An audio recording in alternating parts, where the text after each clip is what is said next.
I got a surprise phone call from the police one afternoon. I was confused and worried, wondering what could have happened. They told me something that shocked me. They had found my 4-year-old daughter all alone and had taken her to safety. She was supposed to be with my husband at the amusement park. I never imagined this call would change our lives forever. My name is Karen. I'm 30 years old, work from home, and raise my daughter. I've been married to my college classmate, Andrew, for 5 years. We have a 4-year-old daughter named Jennifer. My husband is very hands-on with childcare and often takes our daughter out on his days off. He's also about to get a big promotion at work. Everything in our lives was going great, both at home and at work. Thanks to my wonderful husband and sweet daughter, life was perfect, until I got that phone call. That Saturday, my husband, who had the day off, took Jennifer to the amusement park. I was supposed to go with them, but an important work task came up at the last minute, so I had to stay behind. Jennifer was really excited about going to the park and kept telling my husband to hurry up. I smiled as I watched them hold hands and walk to the car. It was a sweet moment. "All right, have fun," I called out to them. I felt good that day, thinking it was going to be a productive one. After a little stretch, I went to my home office to get some work done. 2 hours later, as I was about to take a short break, my phone rang. I thought it might be my husband since it was around lunchtime, but the number was unknown. I answered, and to my shock, it was the police. They said they had found my daughter alone. I couldn't believe it. She was supposed to be at the amusement park with my husband. I thought it might be a prank, so I called him to check. "Hey, I need to ask you something," I said. "Sure, what's up?" he replied. "Where are you and Jennifer right now?" I asked, feeling nervous. "We're at the amusement park," he answered casually. "But the police just called me and said they found Jennifer alone." "What's going on?" I asked, my heart racing. My husband seemed surprised. "She's right here next to me, laughing," he said, sounding a bit worried. "Well, as long as you're together, that's fine," I said, trying to calm down. "I guess it was just a prank call. Can you put Jennifer on the phone?" I was tired from working and just wanted to hear my daughter's voice. "No, she says she's too embarrassed," my husband replied. I was confused. Our daughter loved calling us when we were out, and she always played phone games. There's no way she'd be embarrassed. My trust in my husband started to waver after his strange words. I thought, "Are you sure? That doesn't sound like something Jennifer would say." "Maybe Jennifer is tired too. Can we drop it now?" he replied quickly, almost like he wanted to end the conversation. But something felt off. As I listened, I realized it was too quiet on his end. No laughter, no sound of the amusement park rides. It was eerily silent. He said they were at the park, but was that really true? "I'll see you at home," I said, and he hung up. I couldn't shake the feeling that something was wrong. Doubting what my husband said and feeling uneasy about the silence, I decided to check something. I remembered the GPS on my daughter's phone, something I had completely forgotten about in my confusion with the police call. I checked the GPS. It showed they were at the amusement park, where my husband and daughter were supposed to be, but why had the police called me? Worried and suspicious, I drove to the amusement park. When I got to the Lost and Found Center, I saw my daughter. She was chatting happily with the police officer, but when she saw me, she burst into tears. Dad said he'd wait for me on a bench and that I could go on any ride I wanted. I was playing, and then when I looked around, he was gone, she explained.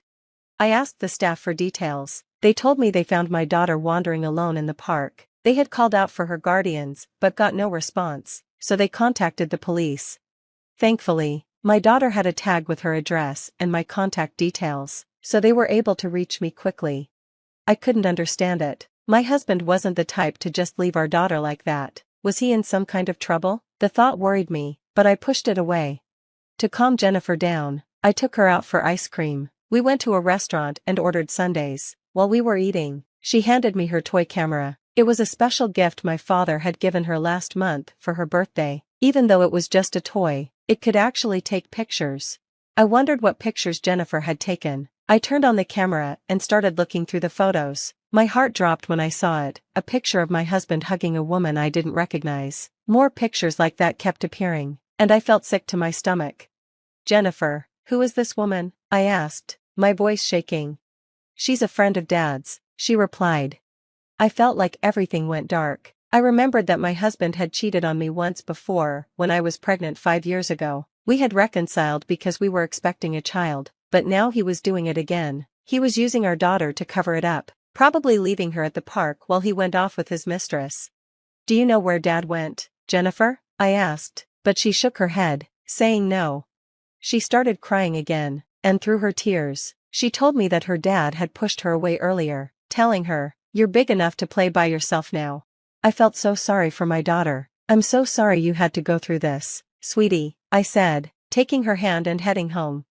That night, my husband rushed through the door, looking panicked. "Where have you been, and what have you been doing?" I asked, my anger clear in my voice. He noticed my tone and looked tense. "Actually, Jennifer went missing," he said. "You told me she was fine on the phone. Why did you lie?" I asked, upset. "I didn't lie, I just thought we'd find her quickly," he answered, sounding defensive. "It's been over 6 hours since that phone call," I replied. "He's probably been with his mistress this whole time." I could tell he was lying. "Don't you think it's strange you didn't hear the announcement at the park?" I asked.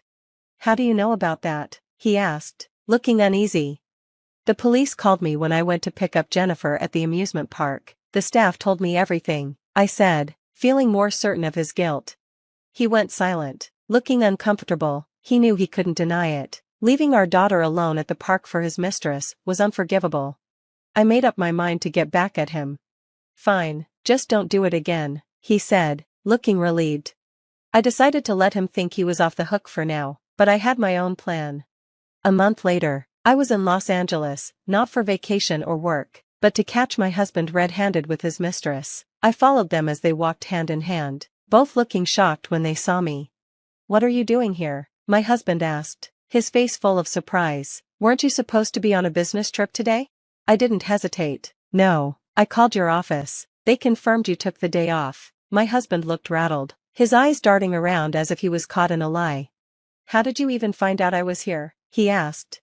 I reminded him about the GPS on Jennifer's phone. "I put it in your car," I said, showing him my phone screen, which clearly showed a car parked nearby. "What? Using a handy camera is so sneaky," he said. "Who's being sneaky here?" I replied. "The only reason you'd be worried is if you have something to hide, or is this you finally admitting it?" He got furious, almost spitting with anger. "I didn't do anything, you're blaming me."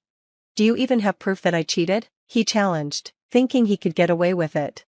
I didn't hesitate. "Well, about that," I said, smirking as I shoved a photo in his face. "Does this look familiar?" He stared at it. "How do you have this picture? You were supposed to be working." "Jennifer took it," I said. "Her toy camera actually works." He stood there, speechless for a moment, before scoffing. "This isn't even me. You must have mixed me up with someone else." To prove him wrong, I handed him a large stack of photos. There were so many that they nearly fell from his hands. "Okay, the toy camera doesn't take the clearest pictures, so I took these myself to make sure." His face went pale as he saw the photos clearly showing him with his lover. "How could you be so friendly with her right in front of our daughter?" I asked. "You're despicable." He tried to tear up the photos, but I had expected that. "Too bad," I said. "These are all copies. I've got the originals saved safely." "Damn you," he muttered angrily, glaring at me. He looked defeated. But I wasn't done. "You've got a big promotion coming up, don't you?" I asked. "What's your point?" he asked, his voice shaky. "How do you think spreading these photos would affect that?" I said. His face got even paler. I knew his company cared about character when choosing people for promotions. If these photos got out, it could ruin his chances. "Please don't do this," he begged. "Do you really think I'll forgive you now? I've been a good husband all this time, haven't I? Can't you forgive me for that?" "A good husband wouldn't leave his daughter at an amusement park," I replied loudly. He shrank back, clearly guilty. "I've been taking our daughter out every week lately," he said, trying to defend himself. "That was just to keep me from suspecting your affair," I shot back. He looked almost tearful now. "I'm really sorry, just please don't tell my work. I don't feel any love for you anymore," I told him. "Do you remember when you cheated on me 5 years ago, when I was pregnant?" His face tensed, sweat forming on his forehead. He knew exactly what I was talking about.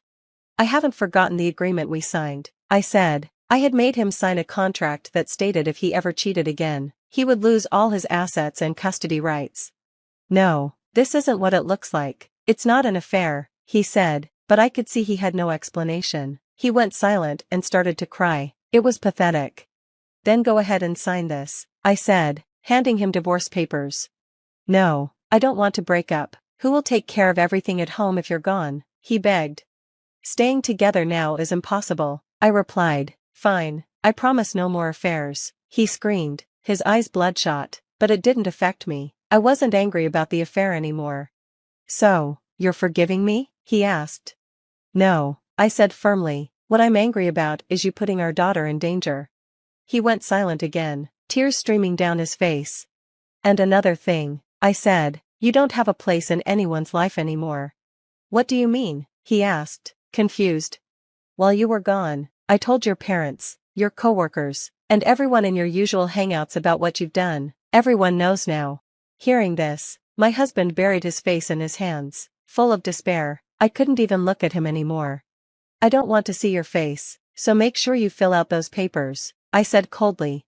He looked up at me, his face covered in tears and snot. Like a child, I left him there and walked away.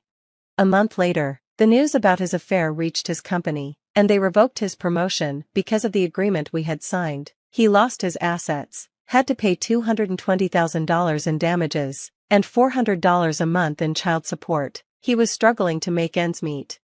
He had to change jobs to one with a terrible work environment just to earn a higher salary. Now, he works nonstop. As for me, I moved back to my parents' house with our daughter and am doing my best as a single mom. Next year, my daughter will start preschool, and I look forward to seeing her grow.